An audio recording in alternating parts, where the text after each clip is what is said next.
everyone, this is Kripa Anand, and welcome to the She and Success podcast, powered by She and Success Business Magazine, a platform dedicated to spotlighting the voices, strategies, and journeys of women leaders and entrepreneurs who are shaping Canada's business and policy landscape. Today, we are exploring the shift from AI experimentation to high velocity execution.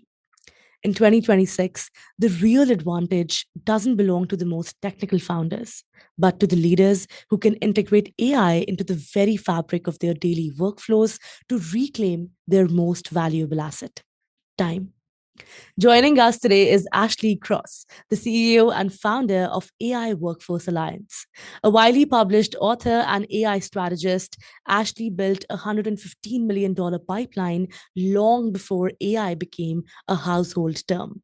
Today, she teaches mid market and enterprise executives how to lead and build with AI. Her upcoming book, The AI Work Week, is the definitive playbook for the modern lean organizations. So, before further ado, let's welcome this very special guest. Ashley, welcome to the podcast. Such a pleasure to have you with us. Thank you. It's great to be here. Now, Ashley, many leaders think they need a room full of developers to, build an AI strategy. But you advocate for business teams building their own capabilities. So let's start the conversation by understanding how can non-technical teams build AI capabilities in-house without coding or hiring developers? Go ahead. Sure. There's absolutely a need for the technical subject matter experts, but it's when they are needed. That's really the key point that I focus on when I'm consulting and how I start every engagement off. Mm-hmm.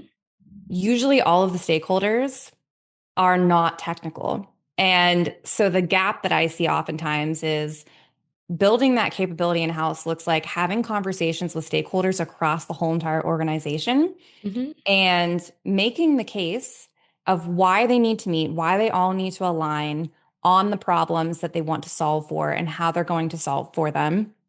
And then understanding and aligning again and agreeing via communication how risky or non-risky they're willing to solve those problems in terms of looking at a spectrum of like risk versus ROI. So it's Mm-hmm. essentially just throwing up a Miro board and having all of your stakeholders from across the whole entire organization say, okay, here are the problems that we need to fix Mm-hmm. on this spectrum. What are we looking for? Like, how are we going to accomplish some of those higher ROI items?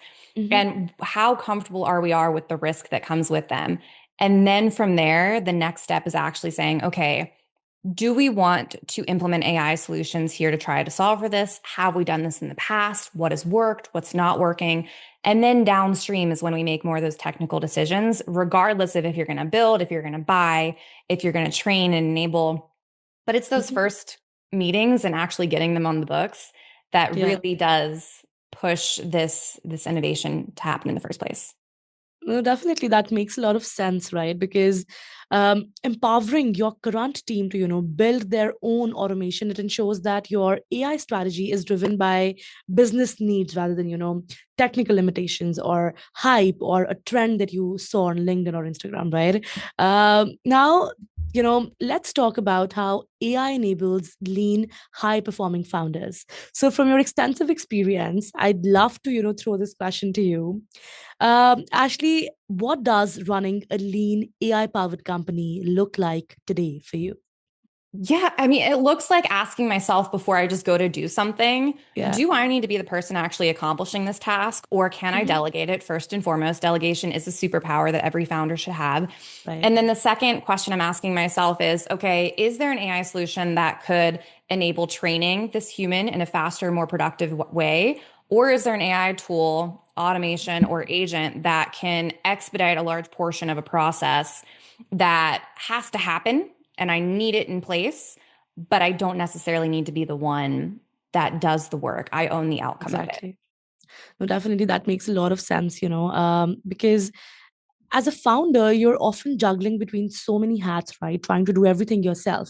But the minute that you realize that you can delegate is the minute you truly unlock what your brain is actually meant to do, right? Yeah. And that moment is a great feeling.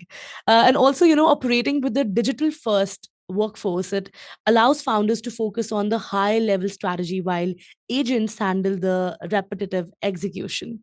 That's Yes. great. Now, when we talk about AI, women somewhere are still lagging behind in the conversation, right? For a variety of barriers, some bottlenecks, some systemic barriers, a lot of different things. From your perspective, firstly, you've been a part of this AI world long before it was even a buzzword, right? So, like, when you were working in AI back then, did you like realize that, oh, this is going to go big, or did you already have that idea? What was your journey there in AI as a woman? I had absolutely no idea because my Uh-huh. intention was I knew I didn't have a maternity leave and I had to automate my work week. So honestly, I would love to say that I knew it was going to be big and it was going to blow up. And Uh-huh. that would probably position me to sound really, really smart. But I had no idea because I wasn't even thinking about that. I was just genuinely trying to give myself more time. That was my goal. So I had blockers up for everything else going on. And truthfully, I think that's why I'm still excelling in this industry. It's an Hmm. emotional economy. So take AI out of it for a second. People are emotional beings, and Yeah. trying to subscribe to every feature update and what's going on and who's investing in who and who just raised, it's just noise for me. And it gets in the way of actually accomplishing real tasks and building real, tangible solutions. So I Hmm. keep my blockers on. That's beautiful. And I love the clarity with which, you're talking, because at the end of the day, these things actually work, right? And building on, what you said, Ashley, I'd like to give a special message to all of our listeners right now, specifically to all the women and founders watching. In 2026, time is the only currency that matters. If you're still working 40 hours on tasks that an agent could do in 5, you are paying a manual tax on your own success. Ashley's upcoming book, The AI Work Week, launching this September, is the blueprint for cutting those hours and focusing on what actually moves the needle. Don't let another quarter go by overwhelmed by busy work. Visit AIworkforcealliance.com and join the alliance that is teaching leaders how to think, build, and lead with AI. It's time to take your work week back. Coming back to you, Ashley, we talked about the book in the beginning, right? I'd love to understand, when did you start writing this, and when did the idea come into your mind for this book, and what can we expect from this in September? I'm very excited. Thank you. Thank you. I am too. So it has been a year in the making. It's a very Uh-huh. long, unglamorous process.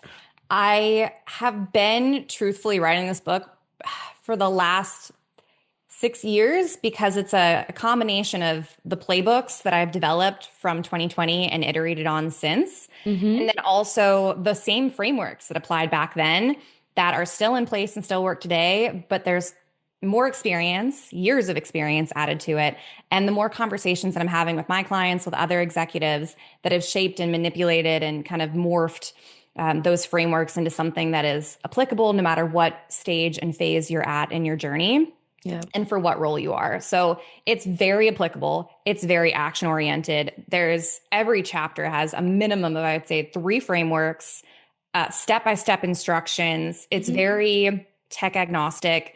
So it gives you frameworks and just ways of thinking about use cases and ROI, and Mm-hmm. then gives you ways to vet the tools that you might want to use because I didn't want tool names and logos to get in the way of actually coming to that solution and end goal. It makes a lot of sense. And this book, where can people expect to read it? Where it's launching? So it's available for pre-order right now on Amazon and Barnes and Noble, and Uh then huh. it hits the bookshelves of Barnes and Noble in September. So September 9th, it will be available in stores. Beautiful. I'd encourage all of our listeners to give it a read when it's out. And we'll, of course, keep you in loop as well. And we'll mention all the links in the description below so you can check out. Now, Ashley, let's do a little time travel. Say Okay. I were to give you a time machine right now and we were to go 5 or 7 years into the future. When you get out of the time machine, do you imagine women in tech or women in AI becoming bigger, specifically in Canada and also globally speaking? Of course, absolutely. And where I'm based in the US right now, it's huge. It's very, very big here. So I would say in terms of expanding, Absolutely. We're everywhere. Women show up. Like we are the ones who Exactly. get Yeah. things done at the end of the day. Behind Uh-huh. every powerful movement, there's a woman. You Right. cannot tell me I'm wrong, right? You know what I mean? So we're only going to get bigger and expand. I think it's really just a matter of making sure that we are not only endorsing other women, but we have a way of naturally inserting references to them in the works that they're doing in our everyday lives because we are busy and we're multitasking always. So it's just a matter of intentionally coming up with how are we going to bring other women up with us? And like Mm-hmm. specifically in our day to day, how can we do that? Because it doesn't need to be big gestures. It really is in like the new everyday conversations we experience. Well, definitely. And I always say this that women now have stopped asking for a seat at the table, right? They are creating their own tables. And that is where that power shift is happening. And I'm just loving the pace with which it is happening. Yes. I'm loving this conversation with you as well, Ashley. And I'd love for you to be back, hopefully, for an in person episode that we do the next time you're around. But for now, before we let you go, if there's one piece of final advice that you have for our listeners today, something that you would want to whisper to those women who are a little hesitant to take that first leap of faith, if you could whisper one thing into their ear, what would you Okay. say and why? I would say, as women, as mothers, we always feel like we're not doing enough. And at the same time, we're exhausted and we know we're doing too much.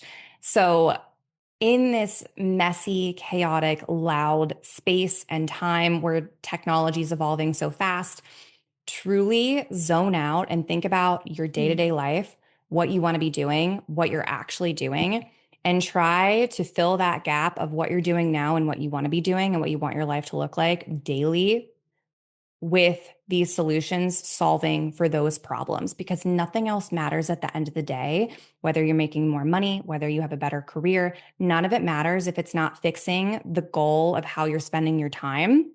So use it to solve for that and make yourself a happier schedule. Give yourself that time to reinvest however you would like to, but make it make sense in terms of why you're spending that non available time to learn these tools. Make it make sense. Make it give you that time back immediately. beautiful. That is a great reminder that the best time to start building your future is right now. Ashley, thank you so much for joining us today. It was such a pleasure having you here on the show. Thank you so much. All right, that was Ashley Cross from AI Workforce Alliance, a masterclass in building in house AI capability, the AI powered work week, and how to use technology to reclaim your time and leadership in 2026. To all the listeners, thank you so much for tuning into the She and Success podcast, powered by She and Success Business Magazine. Be sure to subscribe for more expert insights and visit sheandsuccess.ca for more such resources. To learn more about how we are making an impact into the society, please also visit She and Success Business Foundation at sheandsuccessfoundation.ca. And lastly, a very special thank you to our exclusive shipping partner, Purolator, for their ongoing commitment to supporting women entrepreneurs and helping them build, grow, and lead successful businesses across Canada. I'll see you all in the next episode. Kripa Anand signing off.